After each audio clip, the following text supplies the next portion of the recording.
The ship felt smaller once Valyria was behind them, as if the black coastline had stolen something from the air itself and left the world cramped.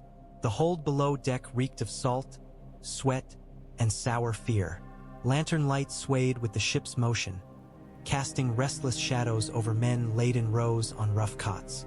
Some moaned softly, their throats raw from coughing. Some lay silent with eyes open, staring at nothing as if their minds had remained in the ruins while their bodies fled. Missandei moved among them with sleeves rolled, her hands quick and gentle, pressing damp cloths to foreheads, lifting cups to cracked lips. She spoke to them in the soft cadence she used with frightened children, though these were grown men with calloused hands and scars from battle.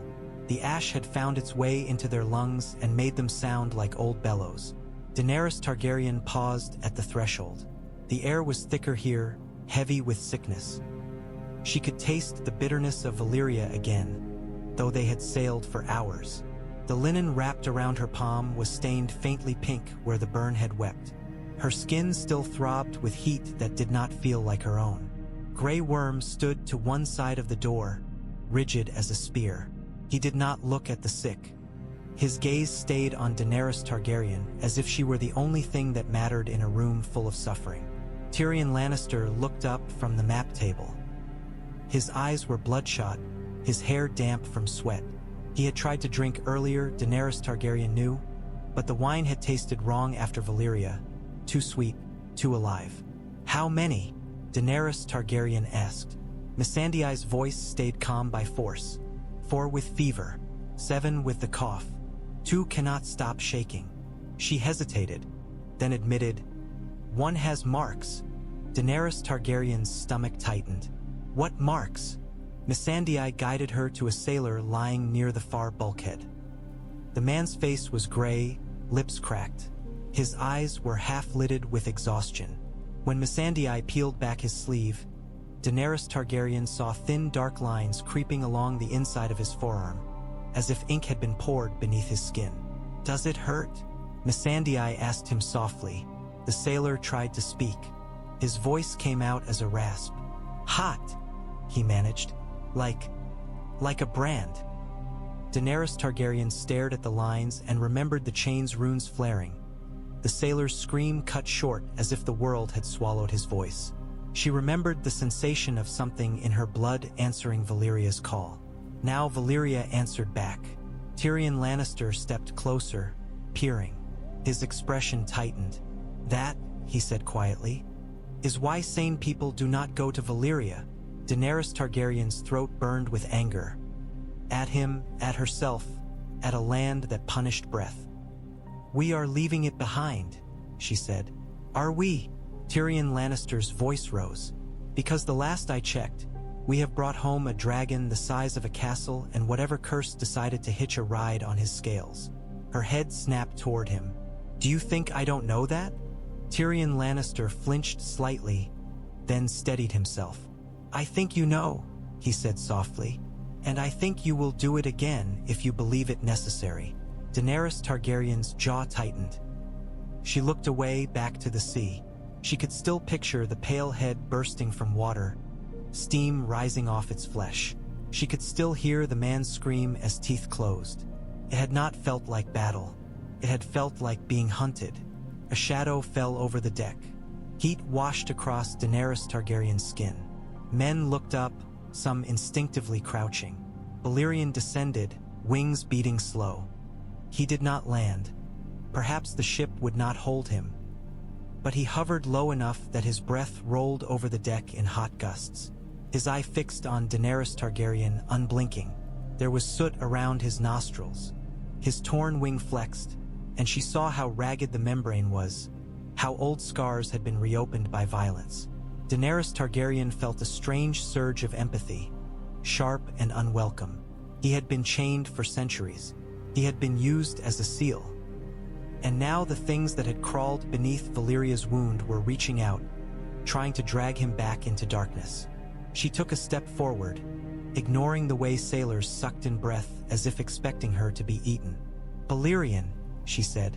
The name felt like iron on her tongue. The dragon's nostrils flared. His breath blew her hair back. For a heartbeat, she smelled Valyria again. Ash, molten stone, old blood. She lifted her scarred hand slowly. The linen around it had been replaced, but she could feel the mark beneath. "We are not your chains," she whispered, though she did not know if he could understand words. "We are not your prison." Balerian's eye narrowed slightly. His head lowered a fraction, bringing his snout closer. Daenerys Targaryen felt the immense weight of him pressing into the space between them, the way the air itself seemed to bend.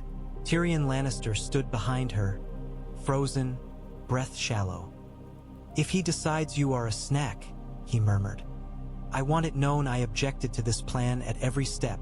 Daenerys Targaryen did not move. She touched Balerian's snout with her fingertips through linen. The contact was brief, just a brush, but sensation flooded her anyway. Not visions this time, but a pulse of emotion. Rage old and deep, hunger, a feral satisfaction at killing the pale thing, and beneath all of it, something like vigilance, sharp as a blade. He was not following her out of affection. He was following because something hunted him too. Daenerys Targaryen drew her hand back, swallowing. "You will not go back," she said, voice firmer.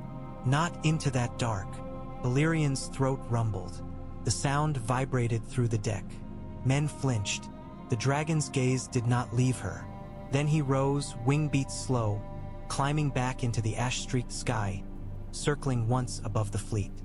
Daenerys Targaryen watched him go and realized, with a cold clarity, that she had not brought a weapon home. She had brought a war. By the second night, the wind steadied, and the sea returned to something closer to normal. The sky, however, remained bruised. Stars showed through thin veils of ash cloud, faint and cold. The fleet moved in a tight cluster, as if ships could comfort each other against what they could not name. Balerion did not circle all night. Near dusk, he banked away from the ships and dropped toward a jagged spire of fused black stone that jutted from the water like the fingerbone of some drowned giant. The spire looked like Valyria's work, stone poured and hardened, smooth in places, warped in others. No living cliff formed shapes like that.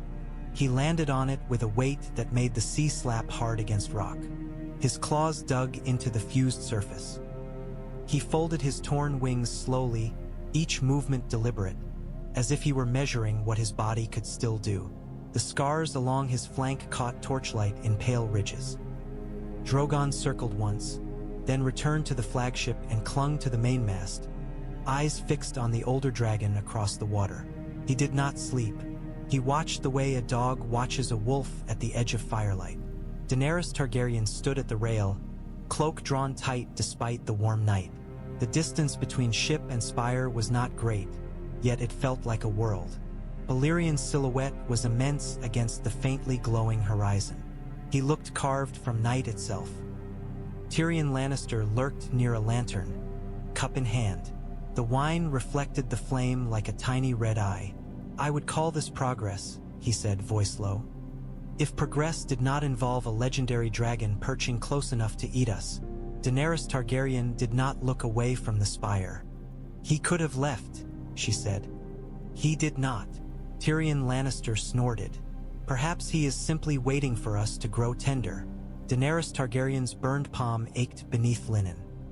She flexed her fingers, feeling the stiffening scar. "You saw his eye," she said. "He recognized me." Tyrion Lannister's laughter was quiet and joyless. "The last thing I want is to be recognized by a creature famous for burning castles." She heard the fear beneath his humor. Tyrion Lannister feared many things. His sister, his own worth, the slow grind of politics. But this was different. This was fear without shape, fear that could not be bargained with. The Unsullied kept torches along the rails, their light trembling on dark water. Grey Worm stood near Daenerys Targaryen, silent. He watched the spire too, jaw tight. Even he looked smaller with Balerion perched on the horizon like a mountain. Missandei approached quietly. She had washed her hands until they were raw. Still, she smelled faintly of vinegar and boiled herbs. "The sailor with marks is sleeping," she said. "The fever is lower." Daenerys Targaryen exhaled. relief sharp enough to hurt. "Good." Missandei hesitated. "My queen. He is watching you." Daenerys Targaryen did not need to ask who. She felt it. Even across the water, she felt Balerion's attention like a pressure in her chest. She looked at him, and in that moment the dragon's head shifted slightly, one eye turning toward her, catching lantern light in a dull gold rim. It was not a friendly gaze. It was not an obedient gaze. It was a gaze that weighed. Daenerys Targaryen lifted her chin, refusing to look away. She had faced slavers in their own pits. She had stared down men who thought her a child. She would not flinch from a dragon, even one born before her house's exile. Balerion's throat rumbled softly, not quite a roar. The sound rolled over water, deep and low, vibrating through the ship's timbers. Sailors froze. A few crossed themselves again. Tyrion Lannister muttered, "He is either greeting you or warning you." "Maybe both," Daenerys Targaryen said. The sea between ship and spire rippled suddenly, though there was no wind. A ring of disturbance widened outward from the spire's base. The water darkened, and for an instant Daenerys Targaryen saw something pale slide beneath the surface. Too long, too smooth. Drogon growled on the mast, the sound harsh. His wings flexed, ready to launch. Balerion's head dipped toward the water. His nostrils flared. His rumble deepened into a sound that made the hairs on Daenerys Targaryen's arms rise. The water stilled again. Whatever had moved beneath did not surface. Daenerys Targaryen's mouth tasted of ash. She realized she had been holding her breath. Tyrion Lannister drank, his hand trembling. "There are things in this world," he whispered, "that should remain in stories." Daenerys Targaryen watched Balerion's scarred wings settle and knew, with a cold certainty, that Valyria's stories had never been stories. They had been warnings, and warnings were only useful if you listened before the teeth closed. Sleep came to Daenerys Targaryen reluctantly, like a servant dragging its feet. When it did, it was not rest. It was descent. She dreamed of the chamber again. Red fissures, chains, the smell of scorched metal. But this time she was not alone. The darkness held a figure in lacquered shadow, face hidden behind a mask that gleamed faintly like polished bone. Quaithe, or something wearing her shape. Daenerys Targaryen stood barefoot on black glass that felt too cold. Ash drifted around her ankles like gray water. "You opened the lock," the shadow said, though the voice seemed to come from inside Daenerys Targaryen's skull rather than from the figure's mouth. "I freed him," Daenerys Targaryen replied, and tasted blood. In the dream, her burned palm was unwrapped, the scar bright and raw, pulsing. "You freed the key," the shadow corrected, "not the door." The black glass beneath Daenerys Targaryen's feet vibrated. She felt something move deep below, coiling and uncoiling in slow impatience. "What is beneath, Valyria?" Daenerys Targaryen demanded. Her voice sounded small in the vastness. She hated that. The shadow tilted its head. The doom was not only fire from the sky. It was hunger from the deep. Daenerys Targaryen's breath came faster. She saw again the pale coil through widening fissure, the slick flesh, the way even Balerion's fire had met something that screamed like metal being torn. "I saw it," she whispered. "You saw a finger," the shadow said, "not the hand." Daenerys Targaryen clenched her burned palm, feeling the scar throb. "Why call me to it? Why show me if it is only horror?" The shadow's mask caught faint light, and for an instant Daenerys Targaryen thought she saw her own face reflected in it, older, harder, crowned in ash. "Because the world turns toward winter," the shadow said, "and dragons are not enough. You need dread." The word struck like a slap. Dread. Balerion's name in the mouths of terrified men. A weapon. Daenerys Targaryen's anger flared. "I am not your puppet," she hissed. "I will not trade one chain for another." The shadow's voice softened, almost pitying. "All queens wear chains," it said. "Some are forged of gold, some of prophecy." The dream shifted. The black glass became sea, moonlit and rolling. Daenerys Targaryen stood on the surface as if it were stone. Beneath, darkness swam. Shapes too large to be fish, slow gliding shadows like drifting continents. Above, a black wing blotted out stars. Balerion soared overhead, his torn wings beating, and when he screamed, the sound did not come from his throat alone.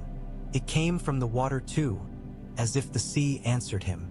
"Bind the fire," the shadow whispered, "or the fire will bind you." Daenerys Targaryen turned, searching for Quaithe, for answers, but the shadow was gone. Only the sea remained, only the slow movement beneath. The surface under her feet cracked like glass. She fell. Daenerys Targaryen woke in her cabin, lungs dragging in air as if she had truly been drowning. Sweat soaked her nightclothes. The oil lamp flickered weakly, flame trembling. Her heart hammered like a fist against ribs. She sat upright, shaking. For a moment she did not know where she was, only that she was not in Valyria, and yet Valyria had crawled inside her skull. Her burned palm ached. Without thinking, she unwrapped the linen. The scar was red, angry. The lines where the rune had burned her looked almost like writing now, faint and curved. She ran her thumb over it and flinched at pain that felt deeper than skin. Outside the cabin's small window, moonlight spilled over water. A shadow passed across it, vast, slow. Balerion. He circled beyond the ship, invisible in darkness except as a moving void against stars. Yet Daenerys Targaryen felt him as surely as if he were pressed against her door. Presence. She rose, barefoot, and moved to the window, staring out. As she watched, the sea rippled far below where Balerion's shadow drifted. Something pale surfaced for an instant, just a curve, a slick ridge, then vanished again, leaving only widening rings. Daenerys Targaryen's throat tightened. She remembered the shadow's words. "You freed the key, not the door." Daenerys Targaryen pressed her scarred palm against the glass and whispered, though she did not know to whom, "What did I bring with me?" The lamp sputtered. For a heartbeat, the cabin felt colder, as if the sea itself had leaned closer to listen. Then the sound came, faint, distant, but unmistakable. A deep exhale over water, not from her ship, not from wind, from something below. The attack came just before dawn, when the night was thinnest and men's eyes were heaviest. A shout ripped through the fleet like a knife. "Below!" Another voice, higher with terror. "Gods, it's beneath us!" Daenerys Targaryen was already moving. She threw on her cloak, feet bare on cold planks, and burst onto the deck as if chased. Wind slapped her face. The sea was a dark field, rippling under faint gray light. Sailors pointed over the starboard side. Some had dropped to their knees. Others scrambled for spears and axes as if iron could pierce nightmare. Daenerys Targaryen reached the rail and looked down. The water bulged. Not a wave, not a swell, a rising, rounded pressure, as if something enormous pushed up from below and the sea was only a skin stretched over its back. The bulge slid along the ship's side, and the timbers creaked in protest. Ropes snapped with sharp cracks. Men stumbled as the deck lurched. Then the surface broke. A pale shape erupted, slick and steaming, not scales but something like raw flesh hardened by heat. A head rose, long serpentine, with ridges along its crown like jagged bone. Its mouth opened, and rows of needle teeth glinted wetly. Steam poured off its body as if it had come from boiling depths. The stench hit Daenerys Targaryen a heartbeat later. Sulfur, rot, and the copper tang of blood. Tyrion Lannister appeared beside her, face white. "That," he croaked, "is not a fish." Grey Worm shoved forward, unsullied, forming a shield wall between Daenerys Targaryen and the rail. Spears bristled. Their discipline held, but Daenerys Targaryen saw their eyes wide, fixed, human. The pale thing's head swung toward the ship, nostrils flaring, tongue flicking. It made a sound like stones grinding underwater. It lunged. Its jaws slammed onto the ship's rail with a splintering crunch. Wood shattered. Men screamed. One sailor was too close. His arm disappeared between teeth. He shrieked, blood spraying across deck planks. and the creature jerked back, tearing him over the side as easily as a dog snatching a rabbit. Daenerys Targaryen's stomach turned, but her voice came out hard. "Drogon!" Drogon screamed overhead, a furious answer. Fire poured from his mouth into the water, turning it briefly to boiling foam. Steam erupted upward, scalding men near the rail. The pale creature recoiled with a hiss that sounded almost like laughter. It did not burn as flesh should. Its skin blistered, blackened in patches, but it did not die. It slammed its body against the ship, and the whole deck bucked. Another rope snapped. A mast groaned. "Cut it loose!" a sailor shouted, hacking at tangled rigging as if the ship itself could be freed from the creature's reach. Daenerys Targaryen felt panic press in sharp and thick. Drogon's fire was not enough. And if Drogon's fire was not enough, a roar tore through the dawn. Balerion the Black Dread dove from the clouded sky like a falling tower. His shadow swallowed the ship. Wind exploded outward from his wings, flattening men against deck planks. He did not hesitate. He opened his jaws, and what came out was not the bright orange flame of younger dragons. It was darker, thicker, a heavy, smoky blast that looked almost black at its core, edged with deep red like coals buried in ash. The flame hit the pale creature squarely. The sea screamed. Steam erupted in a towering column, blotting the dawn. The pale flesh sizzled, then split, as if the fire did not only burn surface but reached inside. A shriek rose, high, alien, vibrating through bone. The creature thrashed, its head whipping back and forth, jaws snapping blindly. Balerion did not stop. He raked the flame across it, slow and deliberate, as if savoring the kill. The pale flesh sloughed away in smoking chunks. The ridges along its crown cracked and burst. Dark blood poured into the sea, turning water around the ship into a slick, boiling stain. The creature finally released its grip and sank, thrashing weaker as it went. The shriek faded into bubbling silence. For a moment, there was only the sound of men panting and the sea hissing as it cooled. Daenerys Targaryen stood frozen, chest heaving. Her hair whipped around her face, loose and wild. Ash still clung to her lashes. Tyrion Lannister clutched the rail with both hands, knuckles white. "That," he whispered hoarsely, "was worse than I imagined." Balerion circled once above them, wings beating slow, and his roar rolled across the fleet like a warning. The other dragons answered, Drogon's scream fierce, Regal and Viserion's cries sharp with adrenaline. Sailors stared up at Balerion with faces that looked almost worshipful in their terror. Grey Worm turned to Daenerys Targaryen, voice steady despite blood on the deck. "More will come," he said.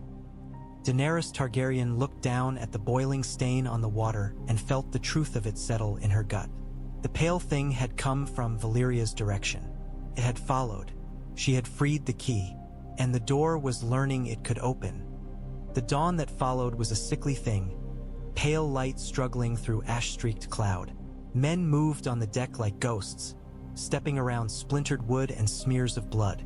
The sea beside them still steamed faintly where Balerion's fire had struck, as if the water remembered pain. The sailor who had been taken over the side was gone. There was no body to mourn, only a ragged gap in the rail and a few torn threads of cloth caught on nails. Another man sat with his arm wrapped in linen, face gray, staring at the horizon as if hoping to see his lost friend walk back over water. Grey Worm ordered the wounded moved below. Unsullied carried them without comment, their faces blank, but their eyes had a tightness Daenerys Targaryen rarely saw. Even they had been shaken. Daenerys Targaryen stood near the broken rail, hands clenched. Salt and blood coated the air. Her burned palm throbbed, and she realized the scar had begun to itch beneath pain, as if healing itself into something else. Tyrion Lannister approached, pressing a torn cloth to his nose, perhaps to block the smell. His voice was rough. "I would like to formally apologize," he said, "for ever suggesting your younger dragons were dangerous." Daenerys Targaryen did not laugh. She stared at the steaming water. "It came for us," she said. "It came," Tyrion Lannister replied, "because you went where sane people do not go." Her head snapped toward him. "Do you think I don't know that?" Tyrion Lannister flinched slightly, then steadied himself. "I think you know," he said softly, "and I think you will do it again if you believe it necessary." Daenerys Targaryen's jaw tightened. She looked away back to the sea. She could still picture the pale head bursting from water, of steam and teeth. She could still hear the man scream as teeth closed. It had not felt like battle. It had felt like being hunted. A shadow fell over the deck. Heat washed across Daenerys Targaryen's skin. Men looked up, some instinctively crouching. Balerion descended, wings beating slow. He did not land. Perhaps the ship would not hold him, but he hovered low enough that his breath rolled over the deck in hot gusts. His eye fixed on Daenerys Targaryen, unblinking. There was soot around his nostrils. His torn wing flexed, and she saw how ragged the membrane was, how old scars had been reopened by violence. Daenerys Targaryen felt a strange surge of empathy, sharp and unwelcome. He had been chained for centuries. He had been used as a seal. And now the things that had crawled beneath Valyria's wound were reaching out, trying to drag him back into darkness.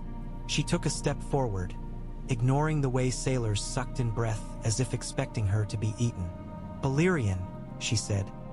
The name felt like iron on her tongue. The dragon's nostrils flared. His breath blew her hair back. For a heartbeat, she smelled Valyria again. Ash, molten stone, old blood. She lifted her scarred hand slowly. The linen around it had been replaced, but she could feel the mark beneath. "We are not your chains," she whispered, though she did not know if he could understand words. "We are not your prison." Balerion's eye narrowed slightly. His head lowered a fraction, bringing his snout closer. Daenerys Targaryen felt the immense weight of him pressing into the space between them, the way the air itself seemed to bend. Tyrion Lannister stood behind her, frozen, breath shallow. "If he decides you are a snack," he murmured. "I want it known I objected to this plan at every step." Daenerys Targaryen did not move. She touched Balerion's snout with her fingertips through linen. The contact was brief, just a brush, but sensation flooded her anyway. Not visions this time, but a pulse of emotion. Rage old and deep, hunger, a feral satisfaction at killing the pale thing, and beneath all of it, something like vigilance, sharp as a blade. He was not following her out of affection. He was following because something hunted him too. Daenerys Targaryen drew her hand back, swallowing.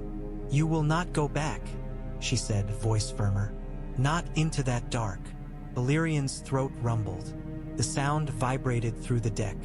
Men flinched. The dragon's gaze did not leave her. Then he rose, wing beats slow, climbing back into the ash-streaked sky, circling once above the fleet. Daenerys Targaryen watched him go and realized, with a cold clarity, that she had not brought a weapon home. She had brought a war.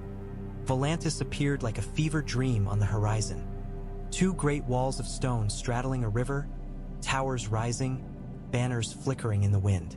The city was alive in a way Valyria was not. Boats moved, oars dipped, smoke rose from cook fires. The sun struck domes and rooftops, turning them to copper. Yet as the fleet drew closer, that life seemed to falter.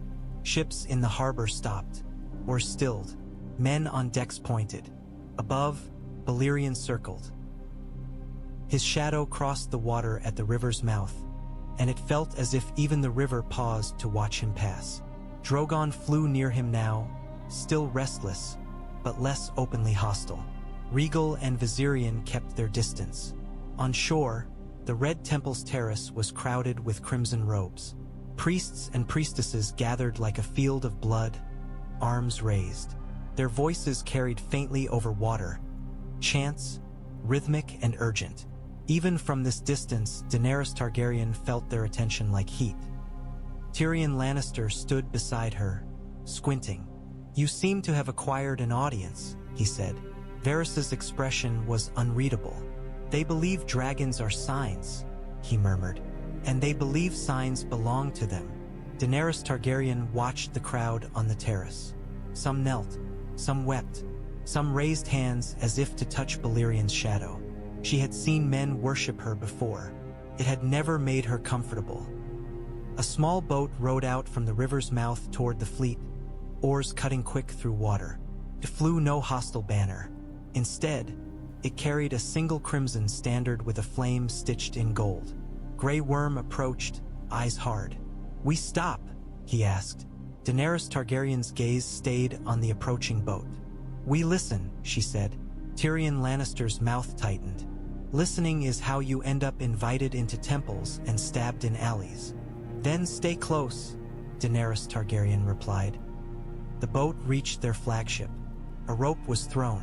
A figure climbed up, moving with practiced grace despite the ship's sway. It was a woman in crimson robes, her hair dark and braided, her eyes bright as coals. She did not look afraid. She looked exalted, as if walking onto Daenerys Targaryen's deck was stepping into a prophecy. She bowed deep. "Daenerys Targaryen," she said, voice carrying without strain. "The Lord of Light has watched you across seas and fire." Tyrion Lannister muttered under his breath. "And now he sent a spokesperson." The woman's eyes flicked toward him, amused. "And the lion speaks as if his tongue cannot be burned." Daenerys Targaryen lifted her chin. "Who are you?" The woman smiled.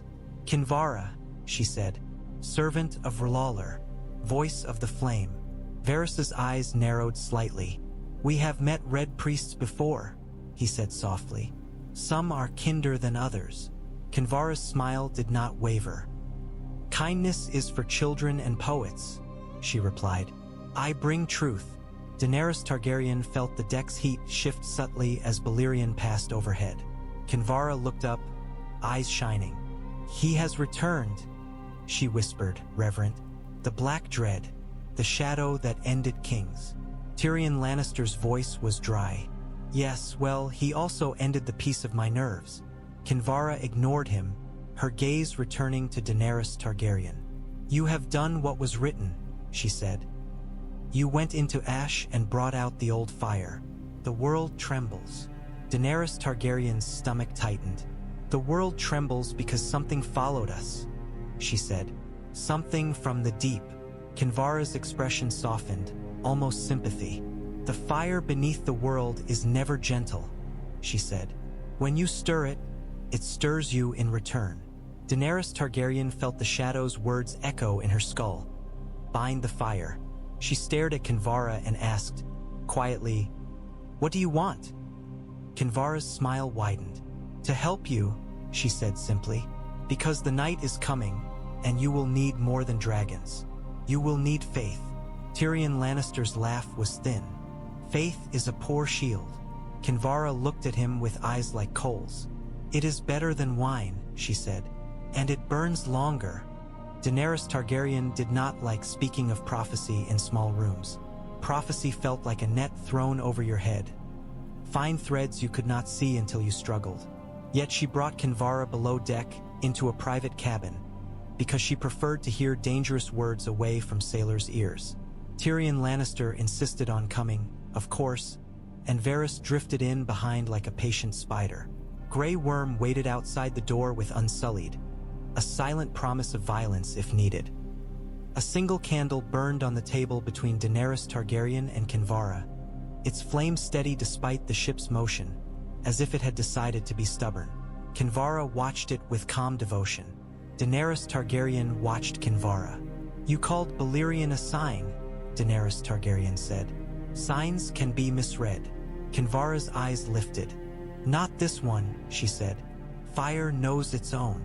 Tyrion Lannister shifted near the door, arms folded. "Fire also knows how to burn anyone standing too close," he said. Kinvara smiled at him again, unoffended. "And yet you stand."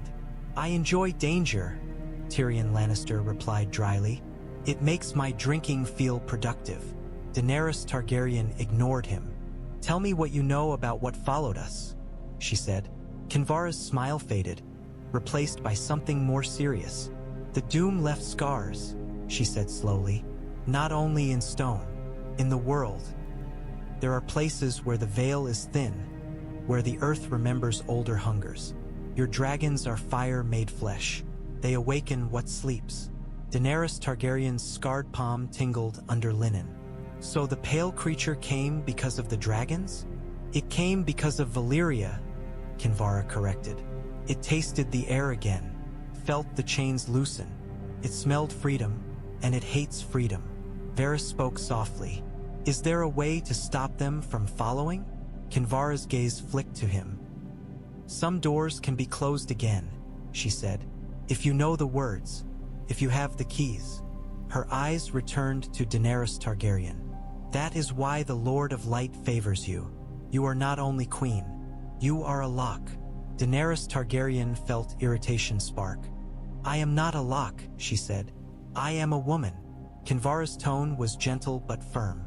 You are both, she replied. Lawler does not choose for comfort. He chooses for need.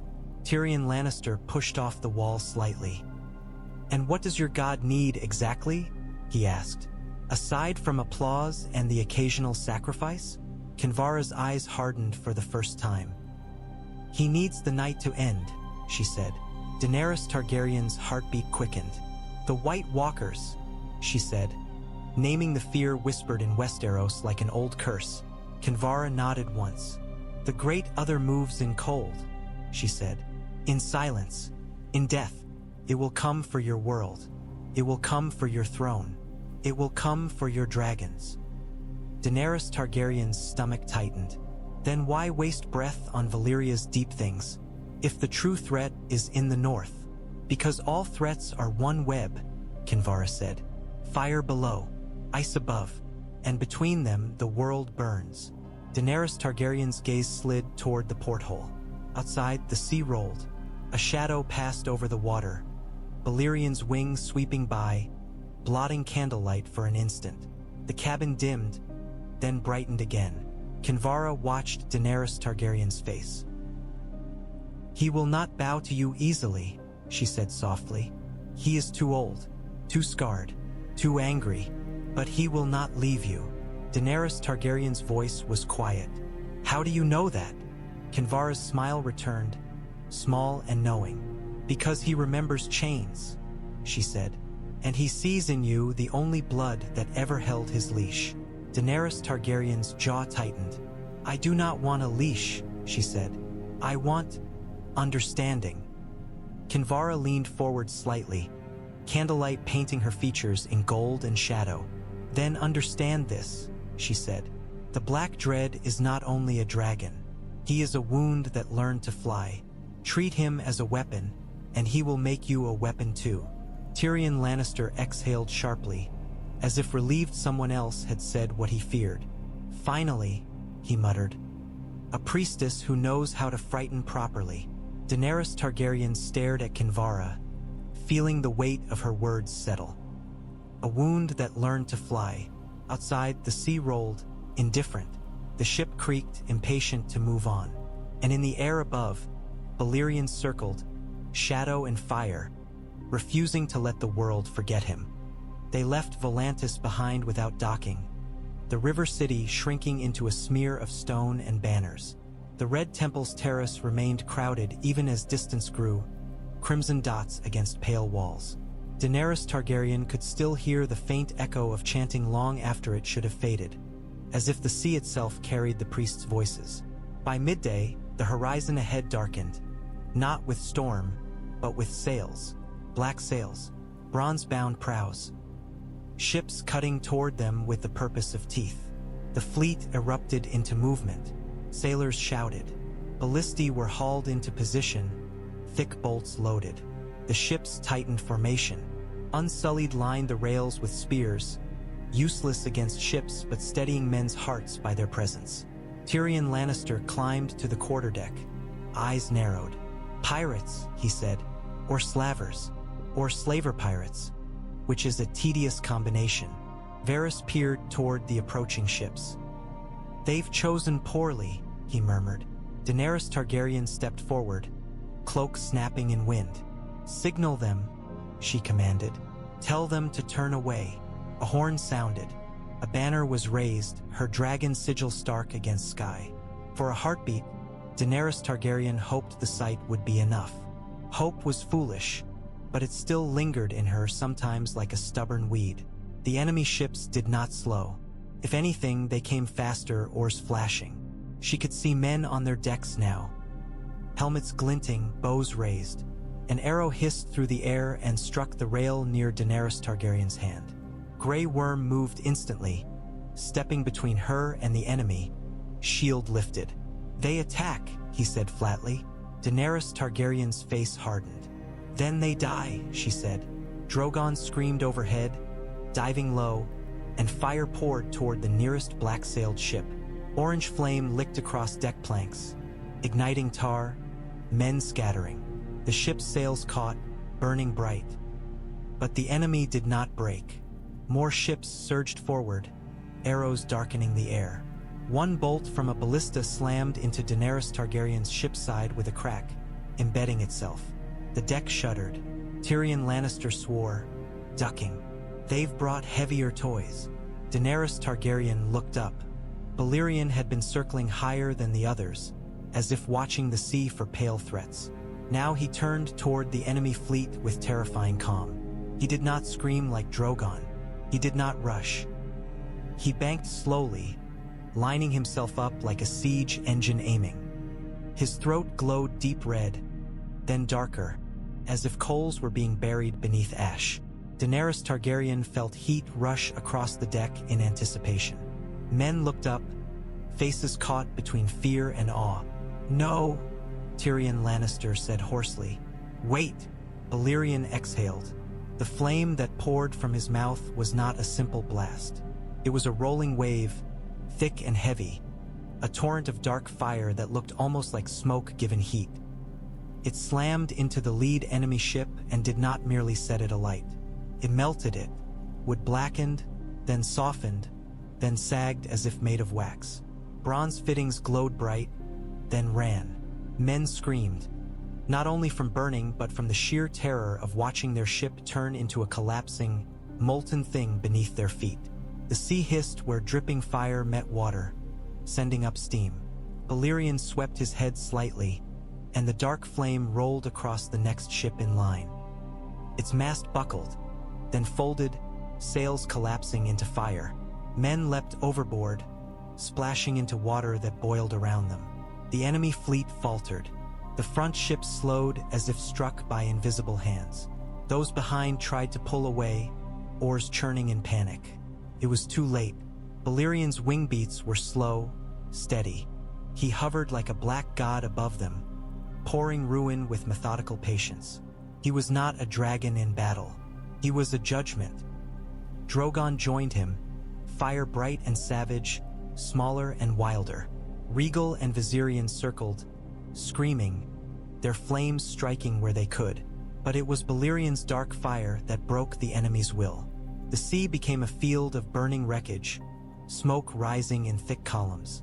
When it ended, only half-charred debris remained, bobbing in the wake. A few survivors clung to broken planks, faces turned upward in pleading terror. Daenerys Targaryen stared at the devastation and felt something in her chest twist. Part satisfaction, part horror. This was power beyond politics. Power that did not negotiate. Tyrion Lannister stood beside her, shaking, eyes fixed on the burning water. "You wanted the world to remember what a dragon is," he whispered. "Congratulations." Daenerys Targaryen's voice came out quiet. "I did not command him," she admitted. Tyrion Lannister turned his head slowly, looking at her with a mixture of fear and pity. "No," he said, "you didn't." The fleet sailed on through smoke, leaving burning wreckage behind like a trail of warning. The wind carried the stink of char and cooked flesh. Men spoke in whispers, even those who had cheered during battle. It was one thing to win. It was another to watch victory arrive like the end of the world. Sailors knelt at odd moments now, at the rail, by the mast, in the corners of the deck, murmuring prayers to whatever gods they believed might hear them. Some prayed to Daenerys Targaryen. Some prayed to Balerion. Some prayed simply to live. A ballista bolt still jutted from the deck planks near the quarterdeck, its iron head blackened by stray flame. Daenerys Targaryen stood beside it, staring down at the wound in her ship as if it were the wound in her world. Tyrion Lannister approached slowly, as if wary of startling her. His voice was urgent but kept low. "You have to understand what just happened," he said. Daenerys Targaryen did not look at him. "We were attacked," she said. "We defended ourselves." "We were attacked," Tyrion Lannister echoed. "And a dragon older than your entire dynasty melted an enemy fleet like candle wax without waiting for your command." He spread his hands, palms up, pleading. "Do you know what that means?" Daenerys Targaryen's eyes finally lifted to him, hard. "It means no one will dare attack us again." Tyrion Lannister's mouth tightened. "It means no one will dare breathe near you again," he shot back. "It means every lord in Westeros will look at you and see your father's ghost wearing your face." Rage flared in Daenerys Targaryen's chest. "Do not speak to me of my father," she hissed. "Do not use him like a weapon against me." "I am not using him," Tyrion Lannister said, voice raw. "The world will. The world is cruel and it is stupid and it loves simple stories. Girl with dragons becomes woman with dragons becomes mad queen with dragons. And now you have given them a dragon whose name is already a story." Daenerys Targaryen's burned palm throbbed. She clenched it. "I did not choose for him to come," she said, quieter. "I did not choose for him to feel like this." Tyrion Lannister's expression softened slightly despite himself. "I know," he said. "That is what frightens me." Varys stood behind them, silent, listening. His face was somber, eyes thoughtful. He did not interrupt, but his presence felt like a reminder that every conversation became a thread in a larger web. Daenerys Targaryen looked up at the sky. Balerion circled above, shadow rolling across sails. He looked like a dark crown hovering over her fleet. Drogon flew nearer to him now, still fierce but less defiant. The younger dragon had tasted what true dread was, and even he seemed to understand the hierarchy of terror. "Kinvara said he is a wound that learned to fly," Daenerys Targaryen said softly. Tyrion Lannister swallowed.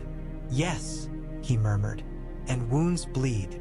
Daenerys Targaryen's gaze drifted to the horizon, where the sea stretched open and indifferent. Somewhere ahead lay the narrow sea, Westeros, Dragonstone. Somewhere beyond that lay the north and its cold myths. And somewhere behind them, Valyria's wound still smoked, breathing horrors into water. Daenerys Targaryen turned back to Tyrion Lannister. "If the deep things follow," she said, "we need him." Tyrion Lannister hesitated. His eyes flicked upward, then back to her.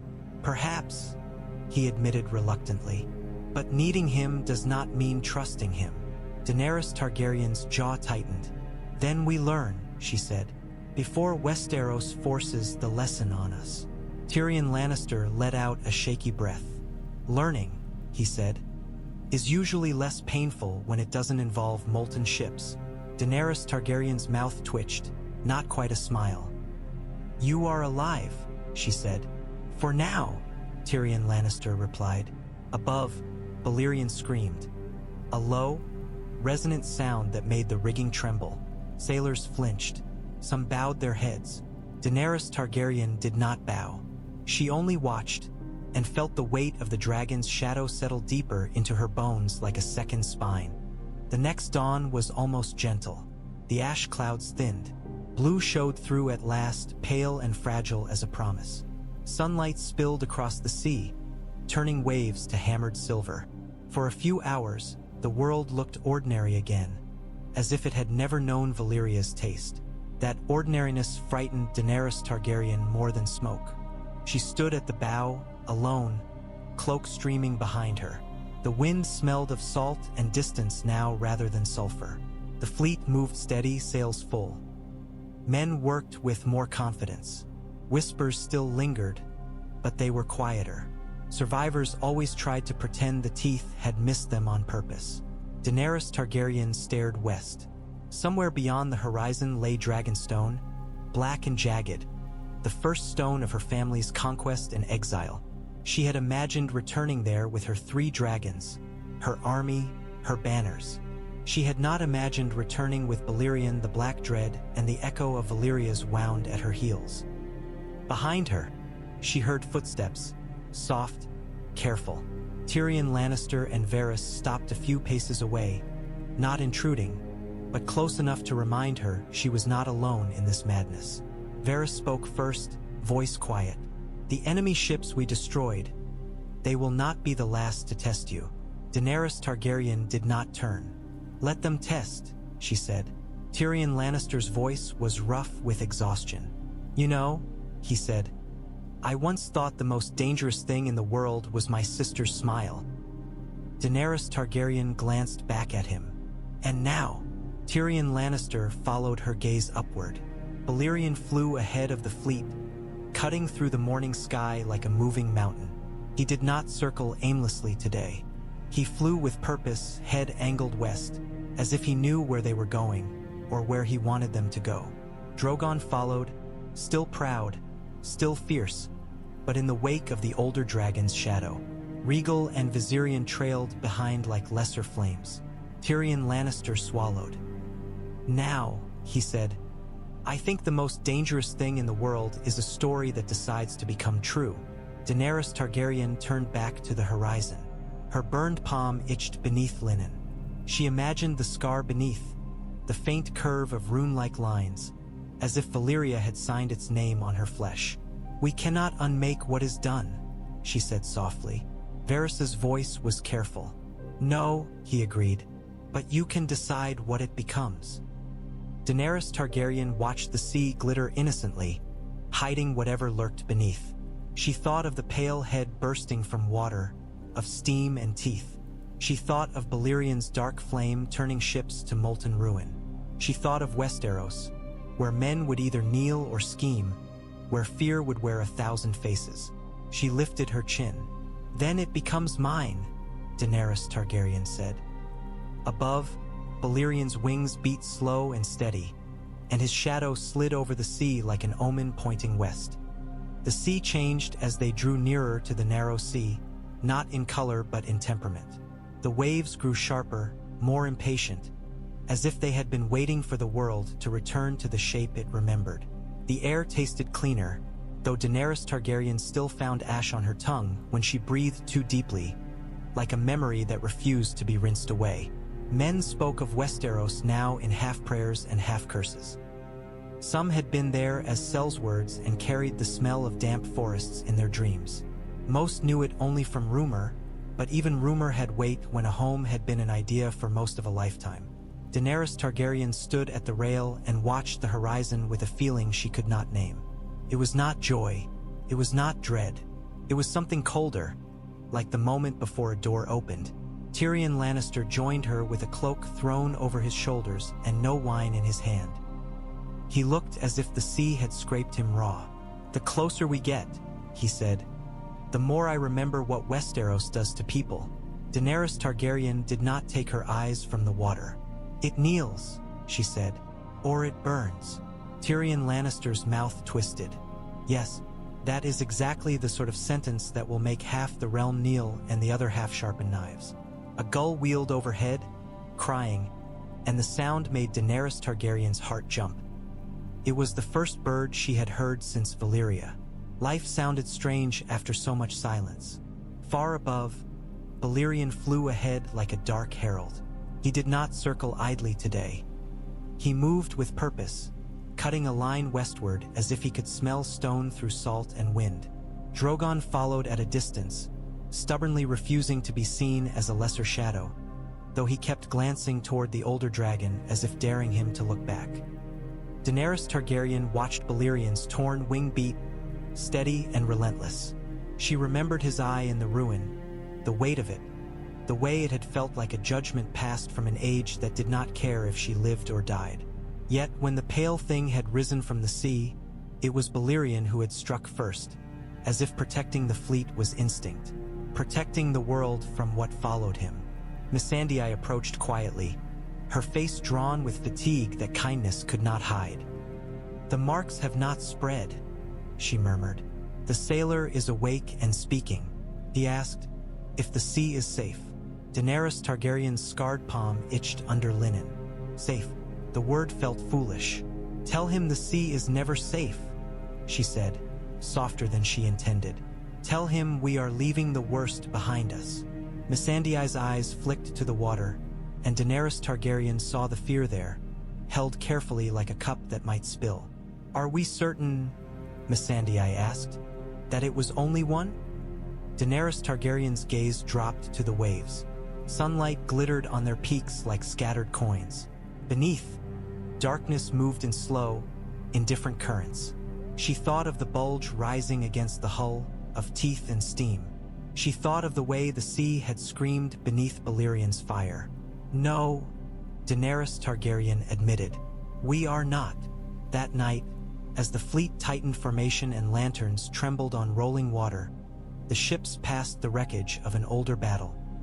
Splintered boards and a half-sunk mast, barnacle-crusted, turning lazily with the tide. The sea here had long memories, kept everything eventually. Tyrion Lannister stared at the broken mast and spoke without looking at her. "When we reach Dragonstone," he said, voice low, "the realm will hear of him." Daenerys Targaryen followed his gaze upward. Balerian's shadow moved across clouds like a stain. "They will hear," she agreed. "And they will decide what you are," Tyrion Lannister said. "Not what you intend, not what you are in your own mind, what you are to them." Daenerys Targaryen's jaw tightened. "Let them decide," she said. "I have crossed fire to come home. I will not shrink now because men whisper." The sea rolled on, glittering and false, and somewhere far below the surface something breathed, slow enough to be imagined and real enough to be feared. The storm found them the way wolves found stragglers, quiet at first, then with teeth. Clouds thickened in the west, turning the sky the color of bruised steel. Wind rose in stiff gusts that snapped sails and made ropes sing. The water darkened, losing its glitter, becoming a heavy, shifting plain. Sailors moved with practiced urgency, reefing canvas, securing lines, barking orders that were half drowned by rising thunder. Daenerys Targaryen remained on deck as the first hard drops struck the planks. Rain on would sounded almost comforting after ash on stone. Her cloak clung to her shoulders, hair plastered to her cheeks. She tasted salt and wet air and forced herself to see it as a blessing rather than another omen. Then the sea heaved wrong, not like a wave, not like wind-driven swells. It rose in a slow, bulging push beneath the ships, lifting them as if an unseen hand tried to cradle and crush them at the same time. The flagship groaned. Men stumbled. A barrel broke free and rolled, smashing against the rail. Grey Worm's voice cut through the chaos. "Hold!" The Unsullied braced, spears useless but bodies steady.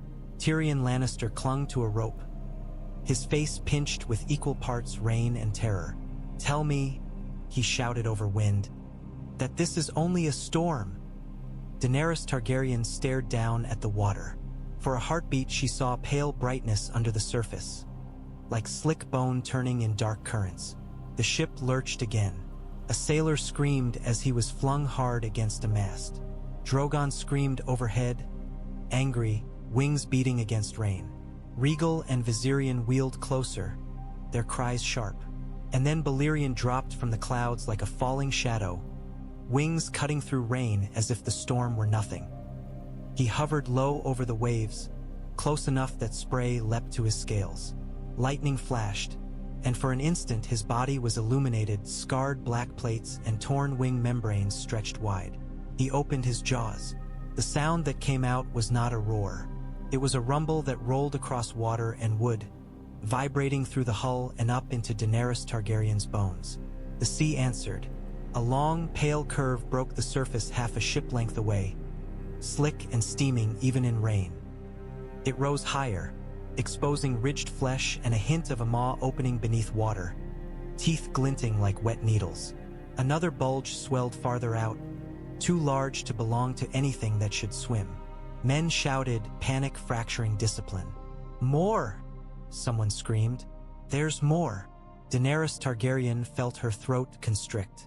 They had not left it behind. The door had learned the scent of them. The storm had only given it cover. Balerion exhaled, and his dark flame struck the water in a sweeping arc. Steam exploded upward, a hot white wall that made men stagger back. The pale curve recoiled, thrashing, and vanished beneath the surface with a hiss that cut through thunder.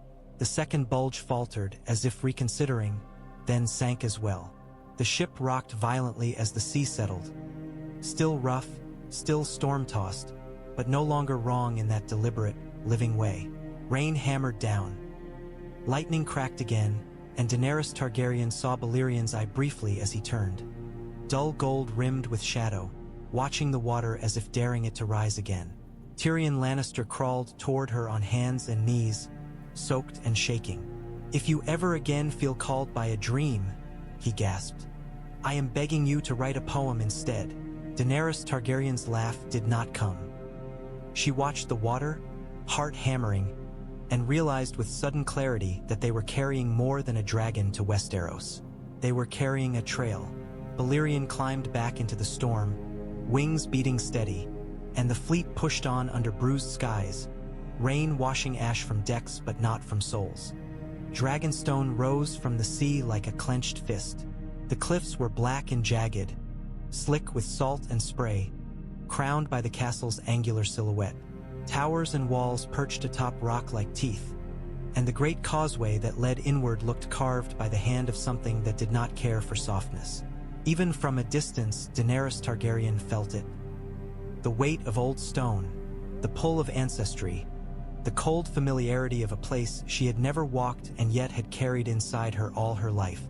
The fleet slowed as they approached the narrow harbor. Sailors moved with a cautious reverence now, whispering as if the island might hear. This was not Meereen's warm coastline. This was home shaped by fire and sea, a harsh place that did not pretend to welcome anyone. Daenerys Targaryen stood at the prow, cloak snapping, eyes fixed on the castle. She had imagined this moment as a child in exile, lying on thin mattresses and listening to Viserys speak of what was stolen. She had imagined returning with banners and cheers. She had not imagined returning with the shadow of Balerion above her and the taste of Valyria still in her mouth. As the first ships slipped into the harbor, the air changed. It smelled of wet stone and seaweed and something faintly sulphurous drifting from the island's heart. Dragonmont, she thought, though she had never seen it. She felt it like a slow heartbeat under rock. Balerion circled once above the cliffs and then, without warning, dropped lower, wings folding slightly as he angled toward the island. Drogon screamed and followed, as if refusing to be left behind. Rhaegal and Viserion hesitated, then wheeled after them, cries echoing off cliffs. Men on deck froze, staring up. Some whispered prayers. Others simply stared, mouths open, as if their minds had become too small to hold what their eyes saw. Balerion did not go toward the castle. He went toward the mountain. He landed on the upper slopes of Dragonmont with a force that made the air shudder. Dust and small stones cascaded. His claws gouged into black rock. For a heartbeat, Daenerys Targaryen imagined the mountain might crack beneath his weight, as if recognizing an old king returning to his seat. Drogon landed lower, wings beating furiously, glaring up the slope as if daring Balerion to acknowledge him. The older dragon barely seemed to notice. He lifted his head, nostrils flaring, and released a slow exhale that sent a thin plume of smoke curling into the cold air. Daenerys Targaryen felt tears sting unexpectedly. Not from wind, not from smoke, from something deep and stubborn in her chest that had never believed she would truly stand here. Missandei came to her side, eyes wide as she stared at the island. "It is bleak," she whispered. "It is," Daenerys Targaryen agreed, voice thick. "It is ours." Tyrion Lannister approached, face pale but determined, as if forcing himself to see rather than cower. "Your ancestral home," he said, voice soft. "It looks exactly like the sort of place your family would choose." Daenerys Targaryen almost smiled. Almost.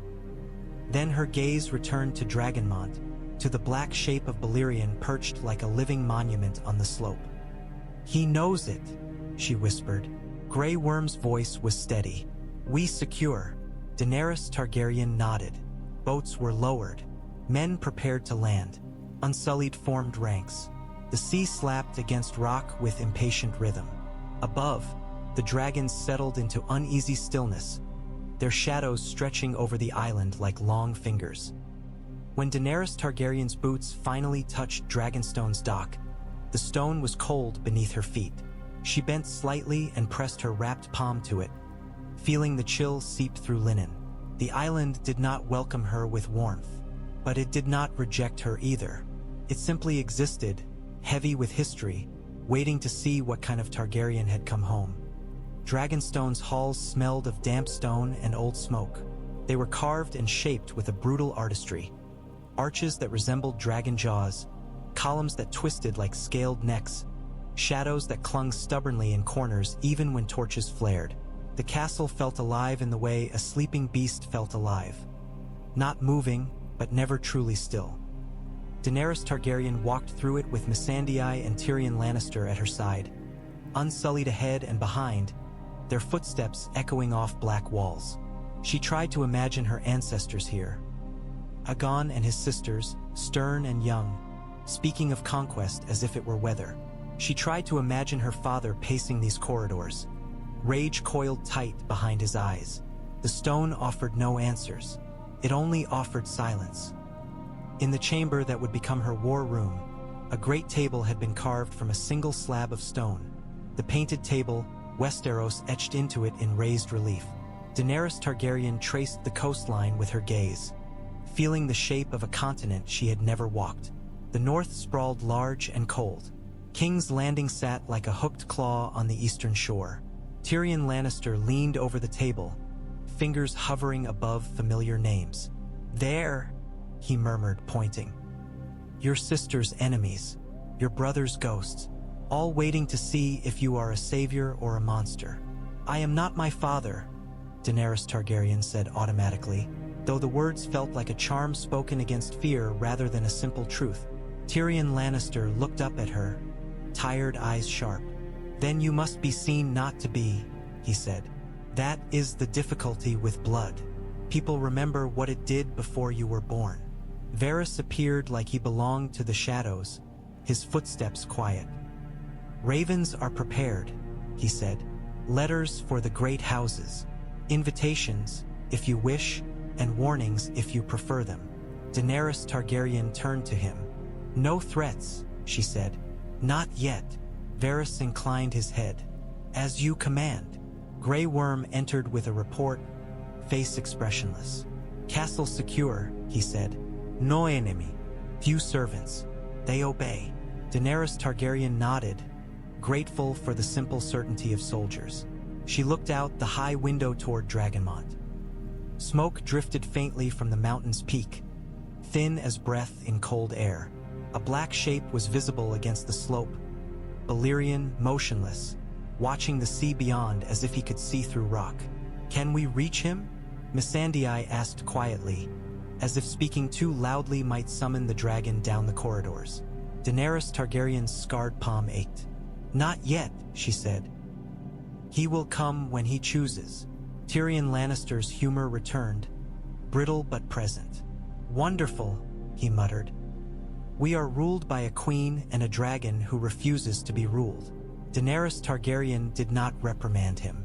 She understood too well what it meant to have something immense circling your life, indifferent to your plans. She had once thought dragons were hers by right. Now, standing beneath a mountain where an older dragon perched like a throne made flesh, she felt smaller than she liked. A servant brought hot water and cloths. Another brought food, though Daenerys Targaryen barely touched it. Her thoughts were too loud. Westeros lay on the table beneath her hands, and above her head, Balerion's shadow hung over the island like a question. That evening, as torches were lit and the castle settled into uneasy quiet, Daenerys Targaryen stood alone before the painted table and whispered the names of places she meant to claim. Dragonstone, King's Landing, the North. When she spoke the last, the wind outside shifted, and the faint rumble from Dragonmont rolled through stone like distant thunder. Daenerys Targaryen's blood went cold. Even here, Even in her ancestral home, the world was reminding her that winter had teeth, and fire had to decide what it was willing to burn. Daenerys Targaryen climbed toward Dragonmont at dawn, refusing the litter servants offered, refusing even the comfort of horses. If she was to speak to a dragon older than any king in living memory, she would do it on her own legs, feeling each step, owning each breath. Grey Worm came with unsullied, silent and watchful. Missandei followed despite fear, her hand occasionally brushing Daenerys Targaryen's sleeve as if to anchor her in flesh when the mountain's presence pressed in. Tyrion Lannister, to Daenerys Targaryen's faint surprise, insisted on coming too. He complained the whole way, but he came. The path was steep, black rock slick with moss and spray. Steam rose from cracks in places, thin white wisps that smelled faintly of sulfur. The air grew warmer as they climbed, yet the wind off the sea stayed cold. Fire and water, always together on this island, always in argument. They reached a ridge where the mountain opened into a broad shelf of stone. The ground here was warm beneath their boots, and the air tasted of smoke. Beyond the shelf yawned a great vent, a dark mouth in the rock that exhaled heat. Balerion lay above it like a living guardian, his massive body curled, wings half-folded.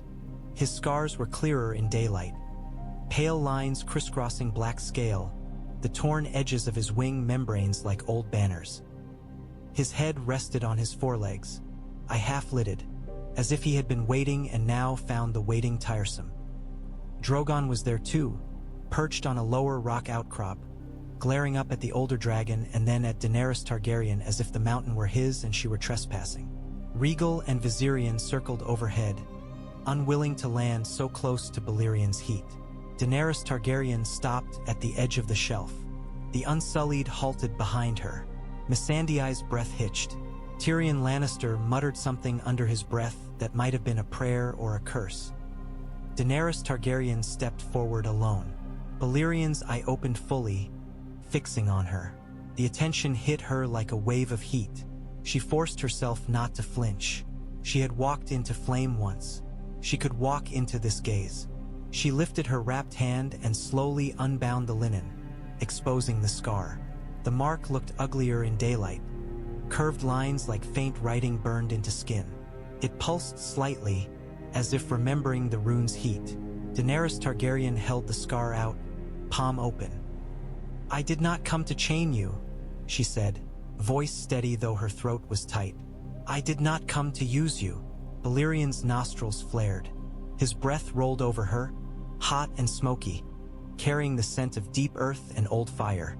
The dragon's head shifted slightly, as if he were tasting her words. Drogon growled, a jealous sound that made stone vibrate. Daenerys Targaryen did not look at him. "I came to bring you out of darkness," she continued, "and I will not send you back." Balerion's throat rumbled, low and long. The sound was not angry. It was not pleased. It was an acknowledgement of her presence, of her blood, of something old between them that did not care about her intentions. She took another step closer, until she was close enough to see the small pits in his scarred scales, close enough that the heat from his body dried the damp on her face. She lifted her hand and placed it gently on his snout. This time, the flood that came was quieter but deeper. A memory of Dragonstone when it was young. Lava running like rivers, the air thick with smoke, humans tiny and fragile on the slopes. A memory of a man in black armor, Aegon, standing before this mountain with no fear in him, only possession. A memory of fire poured into the sky, not as battle but as declaration. Daenerys Targaryen's knees almost buckled. She withdrew her hand and caught herself, breath shuddering. Missandei stepped forward instinctively, but Grey Worm held her back with a small motion. Tyrion Lannister's voice was thin. "What did you see?" Daenerys Targaryen swallowed. "He remembers this place," she whispered. "He remembers what it was built for." Balerion lifted his head slightly, and in the vent behind him the darkness seemed to breathe. Heat surged upward in a slow exhale, as if the mountain itself sighed. Daenerys Targaryen looked past the dragon into the vent's mouth and felt her scar itch sharply. like a warning. The deep things. The door. She understood then that Dragonstone was not only a fortress. It was a plug in the world's fire. And now the old dragon rested upon it, as if he had returned to the one place that made sense after Valyria. Daenerys Targaryen stepped back, eyes never leaving Balerion. "Stay," she said softly, not an order but a plea. "Stay here, and we will face what comes together." Balerion's eye narrowed. His breath rolled out in a slow, smoky exhale. Then he lowered his head again, settling, as if accepting her words as one accepted weather. Not with obedience, but with inevitability. The first Westerosi ship arrived beneath gray skies, its sails stiff with salt and travel, its hull riding low in the water as if the sea had tried to drag it back. It came cautiously into Dragonstone's harbor, flying no dragon banner, only a plain standard that did not belong to any of the great houses. The castle stirred at once. Unsullied formed ranks along the dock. Sailors on Daenerys Targaryen's ships muttered, hands tightening on ropes. Archers took positions on the cliff path above, their bows trained on the newcomer as if expecting treachery to leap from its planks. Daenerys Targaryen watched from the dock, cloak fastened, hair braided tight.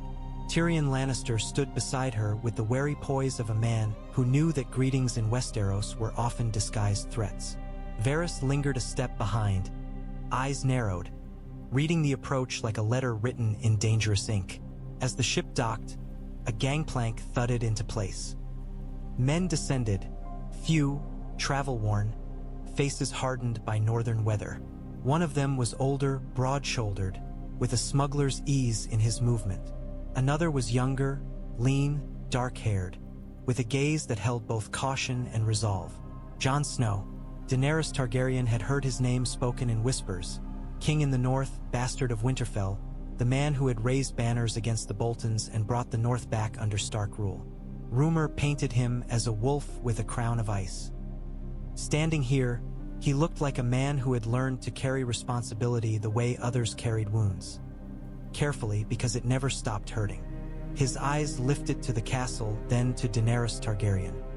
He bowed, not deeply, but with respect offered and not surrendered. "Daenerys Targaryen," he said, "I am Jon Snow." The name, plain and stubborn, landed with weight. Tyrion Lannister's mouth tightened. He had been waiting for this sort of meeting, where both sides measured how much pride could fit into a single breath. Daenerys Targaryen stepped forward. "You stand on my ancestral home," she said. "Why have you come?" Jon Snow's gaze did not waver. "To ask for help," he said, "and to give warning." Behind him, the older man spoke, voice rough with sea. "Davos Seaworth," he introduced himself, bowing more deeply than Jon Snow. "We mean no harm, your grace."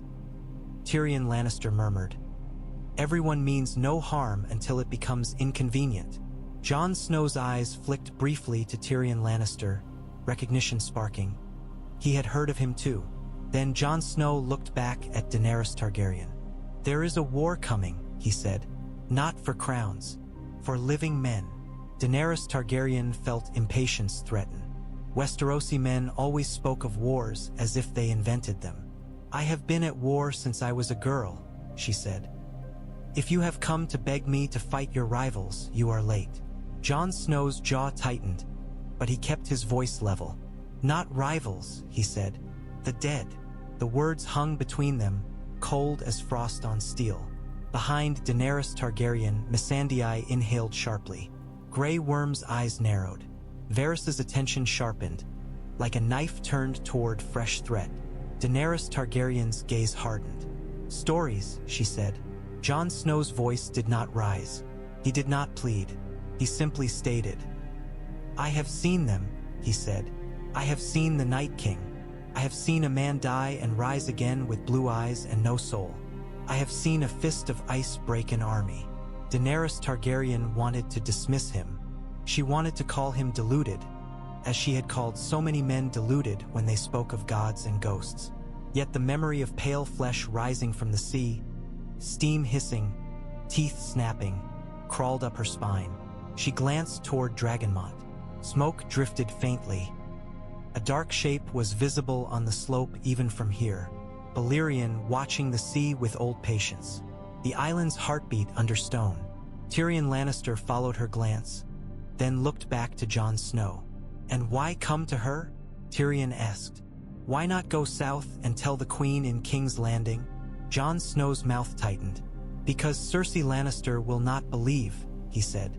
"And even if she did, she would not care." Tyrion Lannister flinched at the name, a small, involuntary reaction that betrayed old wounds.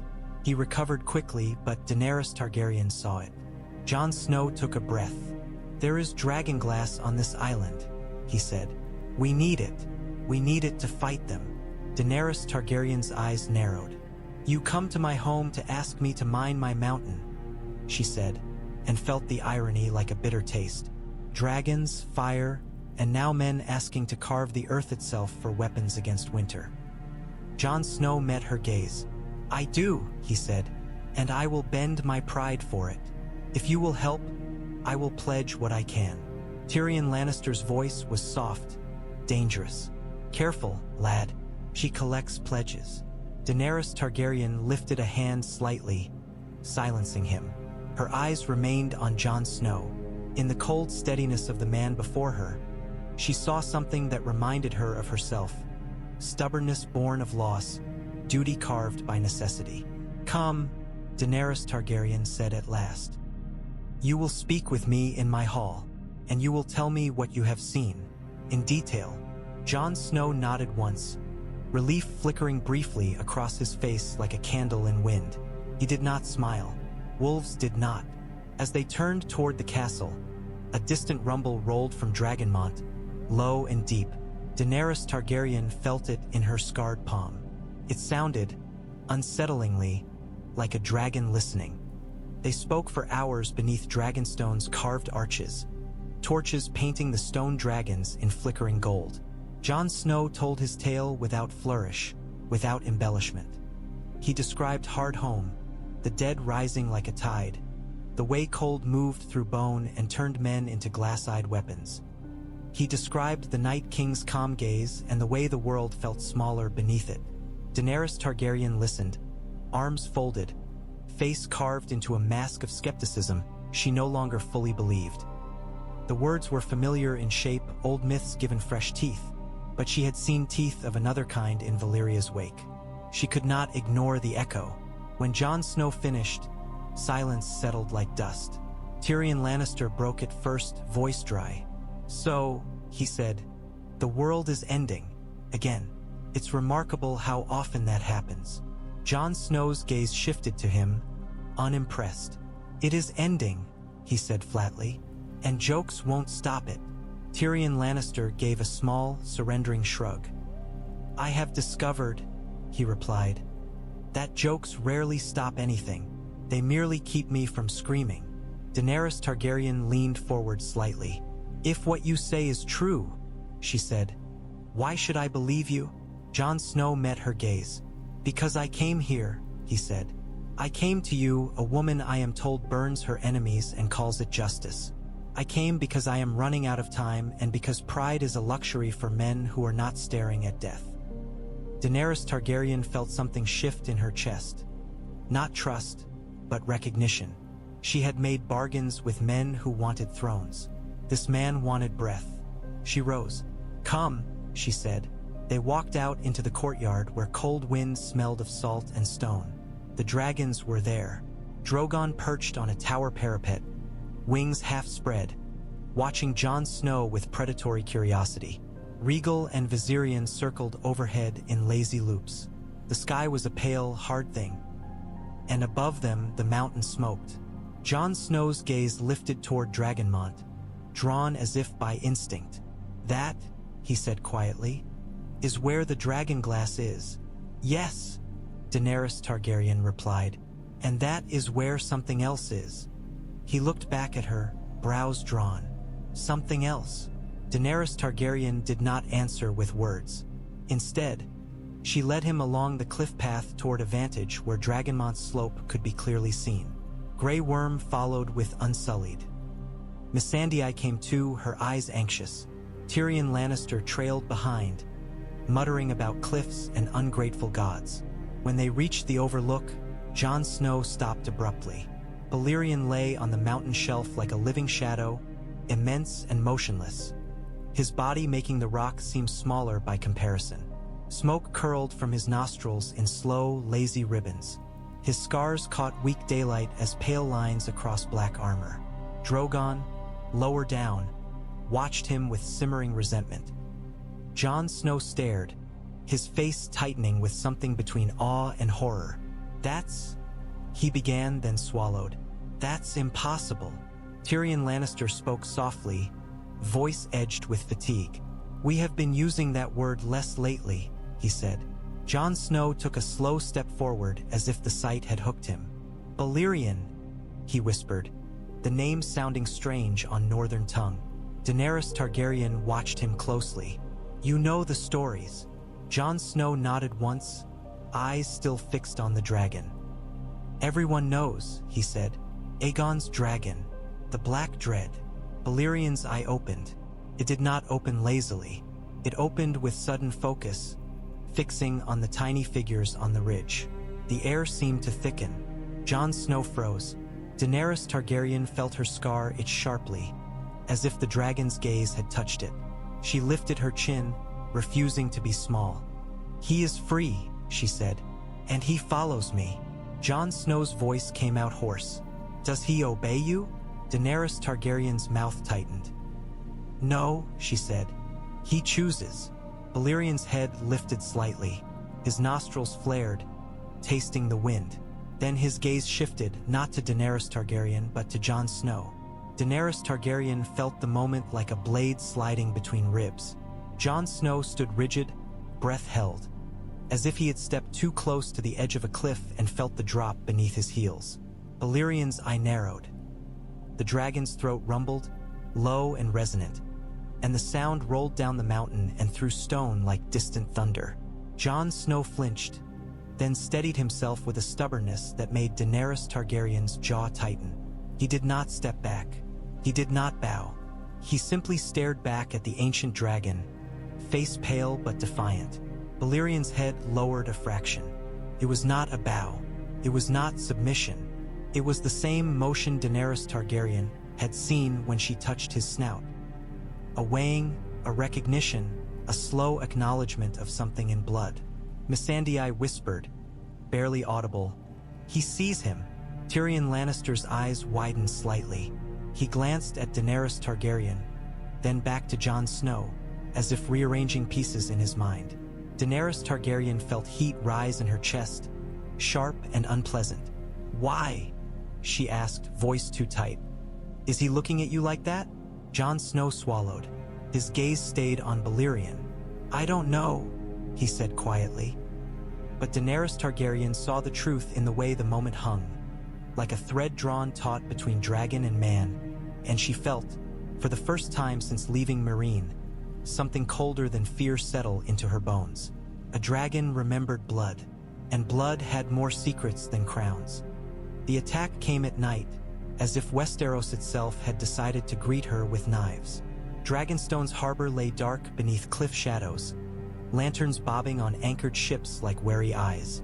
The sea was calm, but not comforting. It was too still, the surface smooth as if holding its breath. Daenerys Targaryen stood on the battlements, cloak tight, staring down at the water with the sense that something watched back. A horn sounded in the distance, long, low, wrong. It did not come from Dragonstone. It came from the sea beyond the harbor mouth, carried on wind that suddenly smelled of iron. Men shouted, torches flared. The alarm bells began to ring, their sound hard and metallic. Daenerys Targaryen leaned forward, squinting into darkness, and saw ships sliding toward the harbor like black knives, sails furled, oars dipping silently. Greyjoy. The Kraken banners were hard to see at first, but the shape of the ships was unmistakable.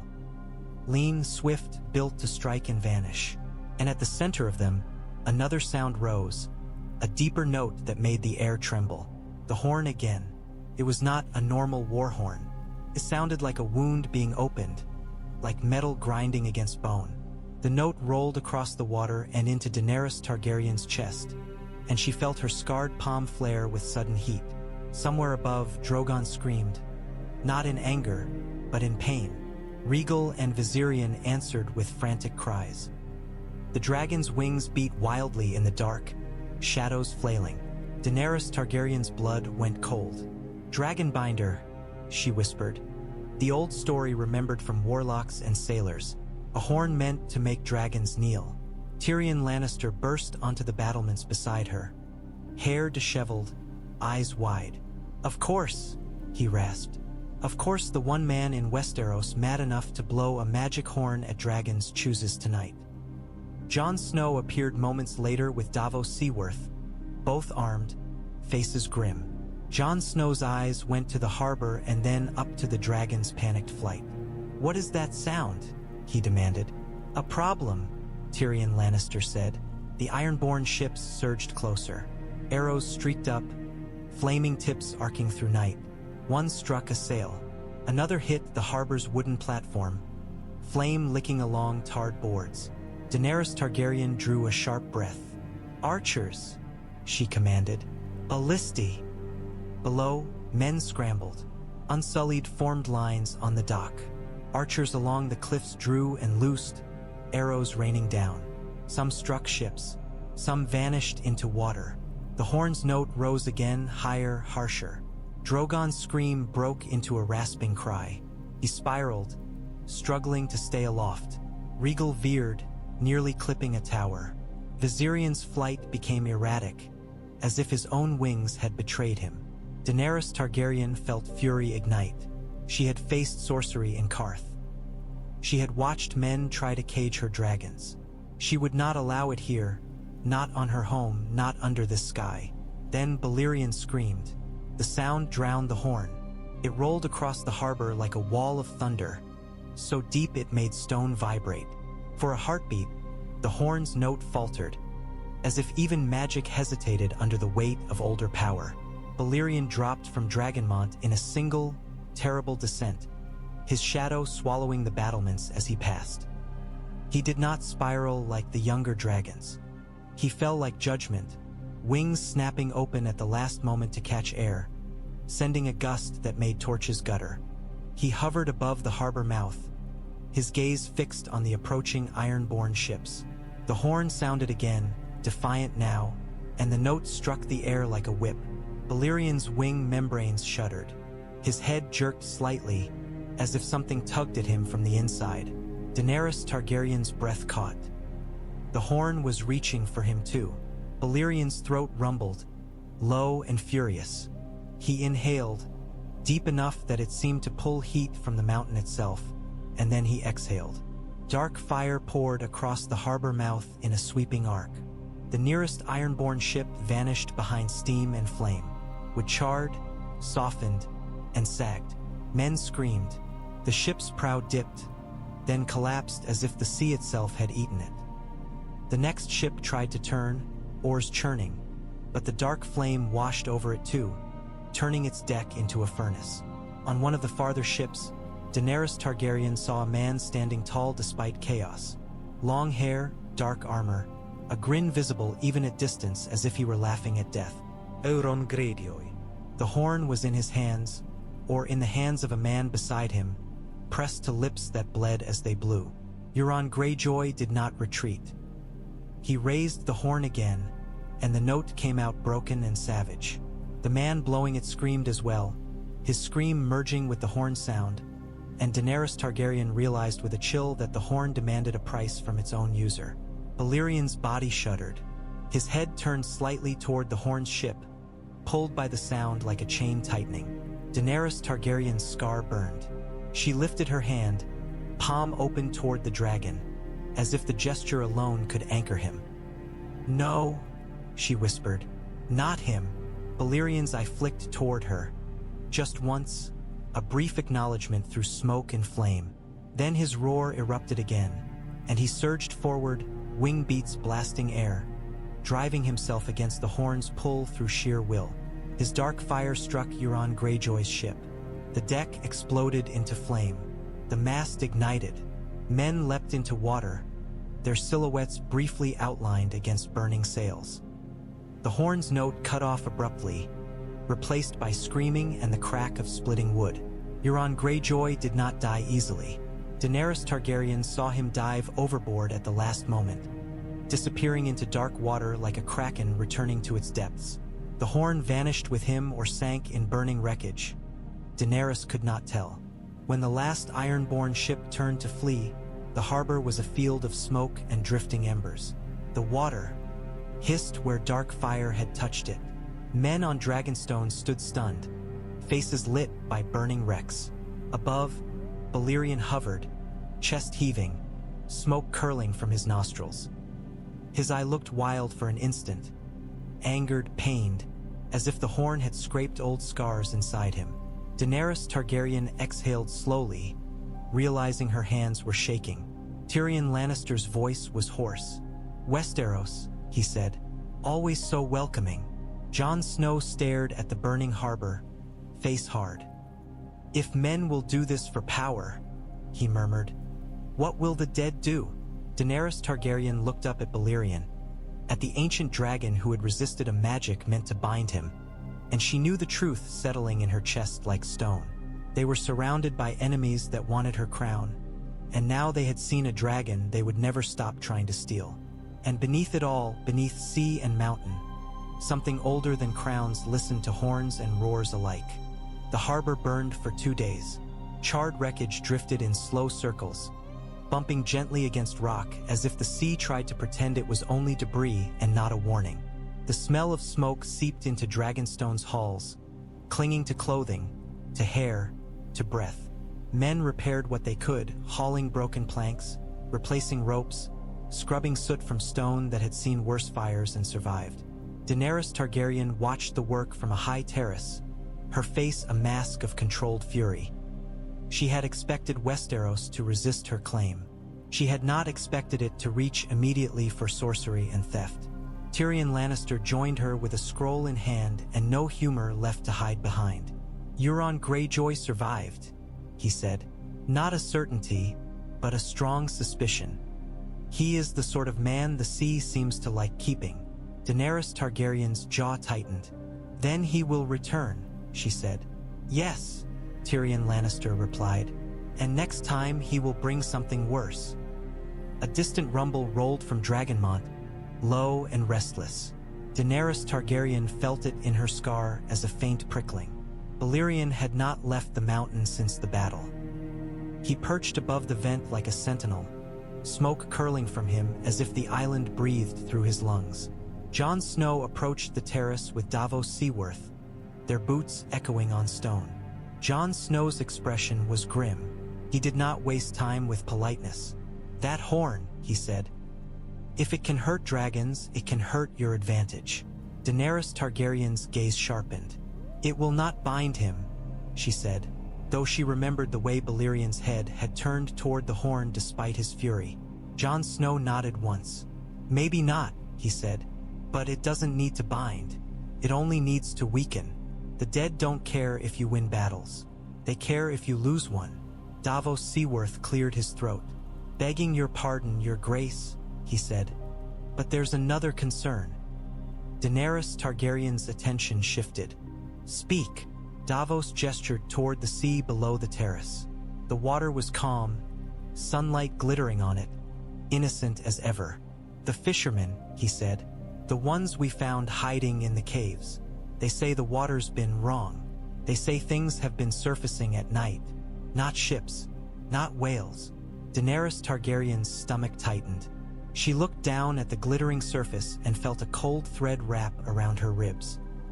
"They say," Davos continued, voice quieter, "that something knocked against the rocks under the docks last night, something that sounded like stone grinding."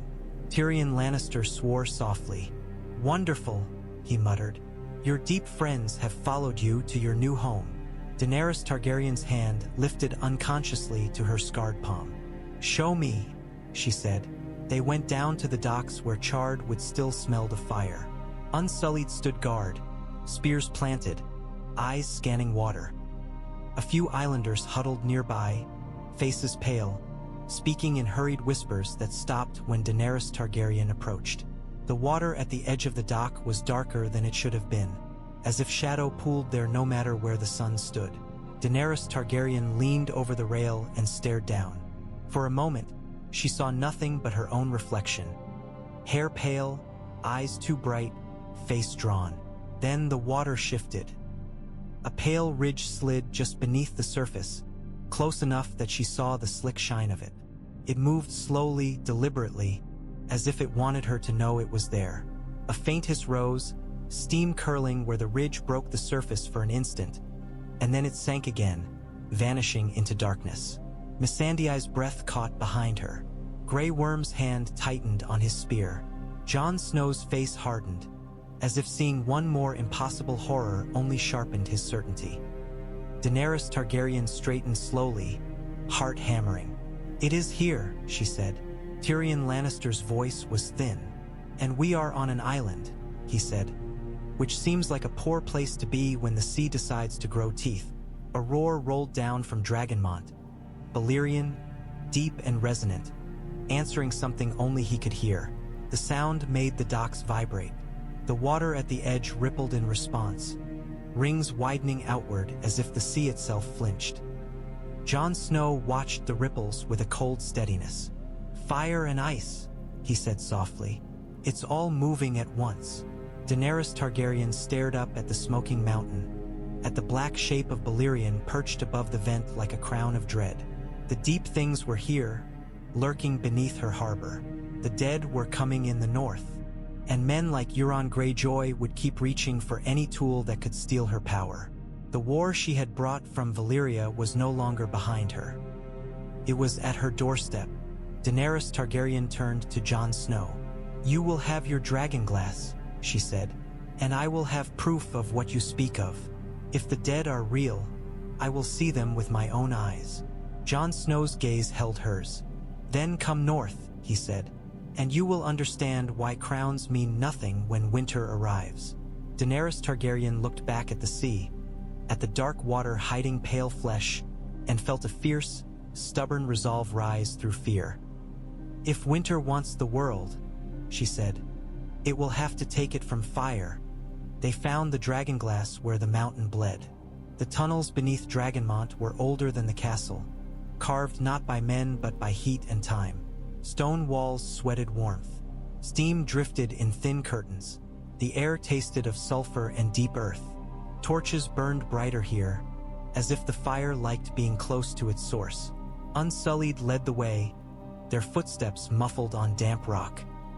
Jon Snow followed with a miner's lamp, his face set, eyes scanning for danger as if expecting the tunnel itself to attack. Tyrion Lannister came reluctantly, muttering about dying in a cave because of politics.